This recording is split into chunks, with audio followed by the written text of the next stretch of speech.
இந்த மேட்சை பொறுத்தவரையும் நம்ம ஃபால்ட் பிளேஸை பார்த்து வருத்தப்படுறதா இல்லை சந்தோஷப்படுறதா அப்படின்றது தெரியல. ஏன்னா ஸோ அவர் வந்து ஒரு வலியோட ஸோ முதுகு தான் வயிற்றுல விலா எலும்புன்னு சொல்லுவாங்க. ஸோ அது ஒரு டைவிங் கேட்ச் பிடிக்கும்போது பார்த்தீங்கன்னா அவர் அடிபட்டு அந்த அடியோட தான் வந்து கேம் விளையாடினாரு. ஸோ அந்த அடி வலியோட பொறுத்துக்கிட்டு இந்த அளவுக்கு விளையாடினதே பெரிய விஷயம் அவரை பொறுத்த வரையும்.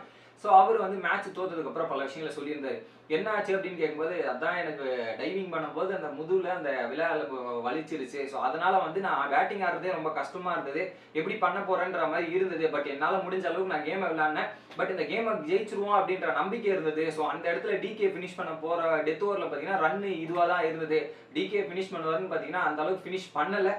என்ன பண்றது, மேட்ச் இப்படி தான் போவோம். அந்த இடத்துல அவங்க டீம் பவுலர்ஸ் வந்து எல்லாருமே சூப்பரா பால் போட்டிருந்தாங்க. விக்கெட் எடுத்துட்டே இருந்தாங்க, ரன்னை கண்டெயின் பண்ணல. So consistent line and length போட்டுட்டு இருந்தாங்க ஒரு பக்கம். பட் எங்க டீமை பொறுத்தவரையும் நாங்க வந்து 200 தான் பார் ஸ்கோர்னு நினைச்சோம். பட் நிறைய ரன்ஸ் எக்ஸ்ட்ரா கொடுத்துட்டோம்.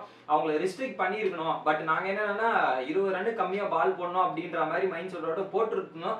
பட் அதையும் மீறி அவங்க அடிச்சாங்க ஒரு பக்கம். ரன் நாங்க நிறையவே கொடுத்துருந்தோம். ஸோ லாஸ்ட் 4 ஓவர் என்னதான் நாங்க பெஸ்டா போட்டிருந்தாலுமே அவங்க 200க்கு மேல ஒரு ரன் அடிச்சுட்டாங்க. ஸோ இந்த டார்கெட்டை சேஸ் பண்ணும்போது ஆல்ரெடி ரொம்ப கஷ்டம். பட் சிராஜ் மாதிரி பவுலர்ஸ் வந்து நிறைய ஸ்கில்ஸை வளர்ந்துக்கிட்டோம். ஸோ அவர் எப்படி போட்டாரு, ஸ்கில்ஸோட செம்மையாக யூஸ் பண்ணாரு. அந்த மாதிரி ஸ்கில் செட்ஸை நம்ம நிறைய வளர்த்துக்க வேண்டியது இருக்கு. ஸோ வளர்த்துக்கணும்னா இப்படி தான் அடி வாங்க முடியும். But end of the game வந்து என்னால் நம்ப முடியல. மேட்சை தோத்துது. நாங்கள் மேட்சை ஜெயிச்சிருக்கணும். ஸோ எங்களால் முடிக்க முடியல. பவுலர்ஸ் ஓரளவுக்கு ரன் கொடுத்திருந்தாலும் பேட்டர்ஸாக வந்து நாங்கள் அந்த மேட்சை முடிக்கணும் ட்ரை பண்ணோம். கடைசி வரையும் போச்சு. ஸோ இது ஒரு தோல்வி. இதுல இருந்து நம்ம என்ன பாடத்தை கற்றுக்கிட்டு அடுத்த லெவலுக்கு என்ன போறோம் அப்படின்றது மட்டும் தான் முக்கியம். ஸோ இதுல இருந்து மூவ் ஆகலாம் அப்படின்ற மாதிரி அவர் சொல்றாரு. பட் ஒரு விஷயத்தை தெளிவா சொல்லிட்டாரு. என்னால வந்து அந்த நடுவுல வந்து ஸ்டார்ட் பண்ண மாதிரி மிடில் ஓவர்ஸ் ஆட முடியல. ஸோ எனக்கு ஒரு பக்கம் ப்ரெஷர் இருக்கு, இன்னொரு பக்கம் வலி வேற இருந்தது.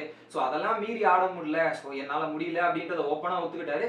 But middle overs spinners take down கட்டாயத்துல தான் அவுட் ஆக போனேன் அப்படின்றதையும் சொன்னாரு. நீங்க என்ன நினைக்கிறீங்க அப்படின்றத கமெண்ட் பண்ணுங்க. வீடியோ பிடிச்சிருந்தா லைக் பண்ணுங்க.